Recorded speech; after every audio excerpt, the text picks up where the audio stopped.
Құдай сақтасын, күнөөдөн сактанбай арам иштерди кыла берип, зулумдукту кыла берип, Алланы эстебей, ошентип анан кийин бунун өмүрү түгөнүп, өлүм келип кала турган болсо, анда чатат.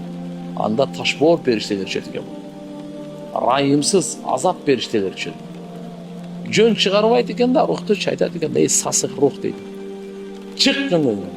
Алда жөн чыкпайт экен. Эки түрлүү бар да, адамдын жаны момун таза руханиятына, таквага мээнет кылгандыкы, анын хадисте келет, пайгамбар саллаллаху алейхи вассалам айтат, чанаштын оозун чечип, суу чыгарып бергенде кандай жеңил чыгат. Жумшак чыгат да, момундун руху денеден жумшак чыгат дейт. Ал эми фасык кафырдын руху ал чыкканы чатак дейт. Ал кандай десе, балыктын кабыргасын көргөнсүз мондай болгон.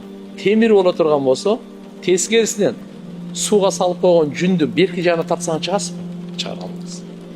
Ошон үчүн кээ бир айтат, анау бир өлүм болот экен, кумурска чапкандай.